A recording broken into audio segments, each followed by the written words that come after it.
Hey people, just a quick video to talk about London Fashion Week Autumn Winter, which runs from the 15th to the 19th of February 2019.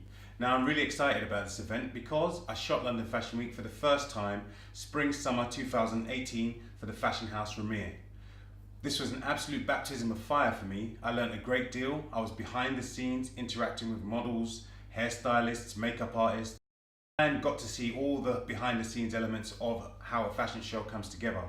Also, I did the runway shoot and got some excellent photos, but to top my experience off, my work was published for Switzerland's #1 newspaper, Blick.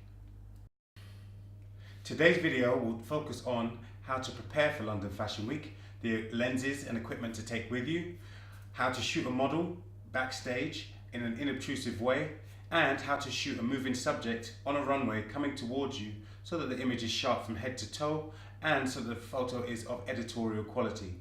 So let's get started. Backstage. What I really enjoyed about shooting backstage is that you really get to see how a fashion show comes together.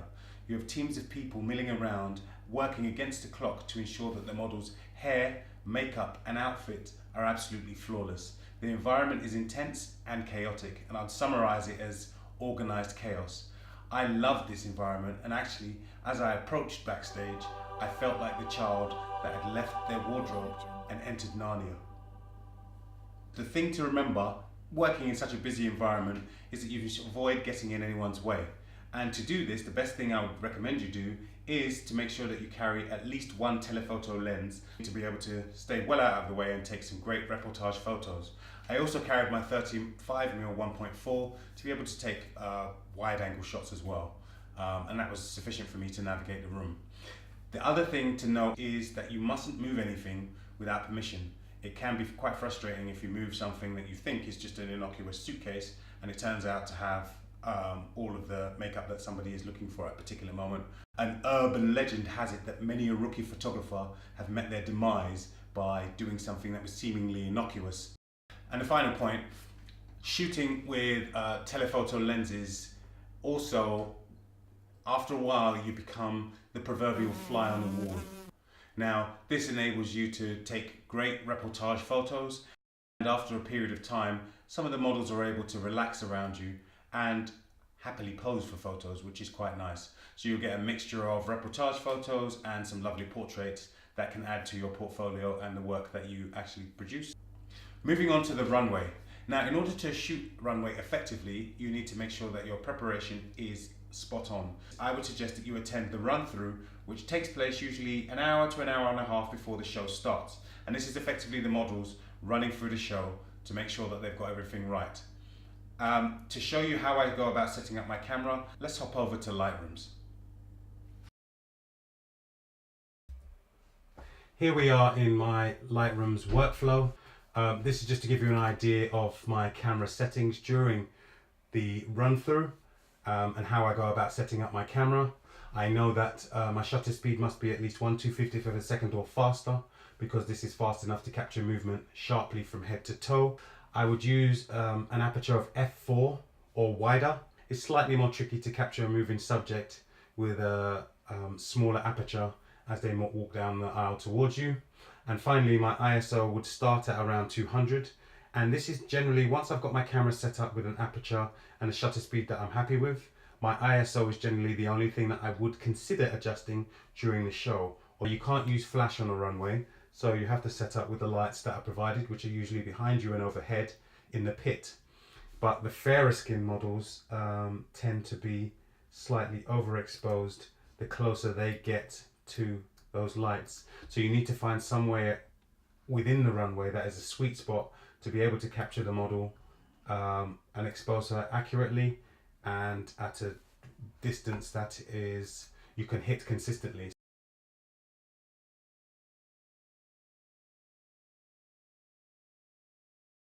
Now what you need to focus on is the rhythm of the model's walk, and I'll explain what I mean by that. So first of all, the focus point within your camera should be focused on one of the model's eyes, and while you focus on her eye, you watch the model's feet. So every step the model takes, you take a shot.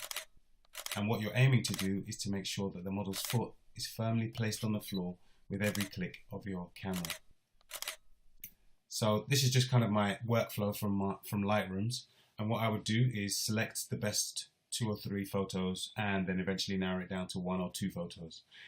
For the client, this photo I don't particularly like because her foot's in the air slightly and she's slightly underexposed, so it's not one of my selection. This one I didn't like a facial expression, this one I didn't like something about it, and this one I liked, but her foot you can see is slightly raised. And I kind of narrowed it down to 3, and any of these 3 are absolutely perfect. Nice stride, model's foot firmly placed on the floor, sharp image from head to toe. For my final bit of advice, I need to talk about photography etiquette and the pit. Now, for those of you who don't know, the pit is the area where all the official photographers are positioned in order to take photos of the models as they walk towards them down the runway. Now, to secure yourself a great position, you need to arrive early. Some of the positions are reserved, so for powerhouses such as Getty, they'll have the most central position at the very front of the pit, and they'll get the best framed image because they've got that position. But many of the other positions, in fact most of the other positions, are on a first come first served basis. And how that works is you don't just turn up 10 minutes before the show and jump in the spot that you find, but lo and behold there's a grid marked out on the floor with a 18-inch squared space for you to stand in. So you can imagine you are kind of like a chicken in a coop with your long lens and your heavy camera trying to take pictures of people as they come down the aisle. Now, going back to what I was saying about marking your position, the pit is demarked with tape, and photographers come and they write their name and they disappear. So if you turn up late for a show and you think, oh, there's an empty space, I'll stand there, beware. You've secured yourself a space, you've just been keeping a space warm for somebody else, and effectively you will now have to get out of that space and go and find another space, by which time there will be no other space and you'll be at the very outskirts of the pit. So what I suggest you do is you arrive early, write your name down, and you are home and dry. Now, one of the key mistakes I made, a rookie mistake I made, is I forgot to bring my monopod.